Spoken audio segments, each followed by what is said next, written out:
Praise the Lord. Hallelujah. ഇന്ന് ലോകമെമ്പാടും നമ്മൾ ഗുഡ് ഫ്രൈഡേയുടെ ഓർമ്മ ദിനം ആചരിക്കുകയാണ്.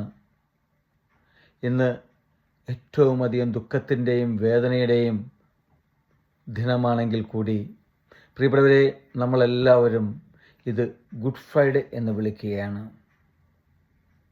ഇതിന് കാരണം പ്രിയപ്പെട്ടവരെ, ഈശോ നമുക്ക് വേണ്ടി ക്രൂശിതനായി ആ കുരിശുമരണത്തിലൂടെ ലോകത്തിലുള്ള സകല മനുഷ്യരുടെയും പാപങ്ങൾക്ക് പരിഹാരമായ ഈശോ മാനവകുലത്തിന് രക്ഷ നേടിത്തരികയാണ് തൻ്റെ കുരിശുമരണത്തിലൂടെ.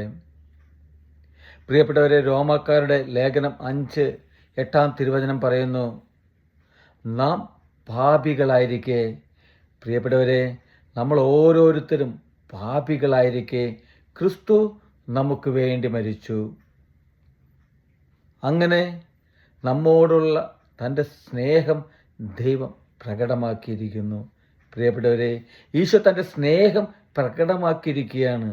നമ്മൾ പാപികളായിരുന്നിട്ട് പോലും തൻ്റെ കുരിശുമരണത്തിലൂടെ ഈശോ തൻ്റെ സ്നേഹം വ്യക്തമാക്കി തരികയാണ്. പ്രിയപ്പെട്ടവരെ, നമുക്ക് ഓരോരുത്തർക്കും അങ്ങനെ നമ്മൾ ഓരോരുത്തരെയും ഈശോ വീണ്ടെടുക്കുകയാണ് പാപത്തിൽ നിന്നും, ഈ ലോകത്തിൻ്റെ എല്ലാ അഴുക്ക് ചാലുകളിൽ നിന്നും, നമ്മളായിരിക്കുന്ന അവസ്ഥകളിൽ നിന്നും ഈശോ നമ്മളെ വീണ്ടെടുക്കുകയാണ്. പ്രിയപ്പെട്ടവരെ, അങ്ങനെ ഒരു പുതിയൊരു ജീവിതം നൽകി പുതിയൊരു സ്നേഹത്താൽ നമ്മളെ ചേർത്ത് പിടിക്കുകയാണ് ഈശോ തൻ്റെ കുരിശുമരണത്തിലൂടെ.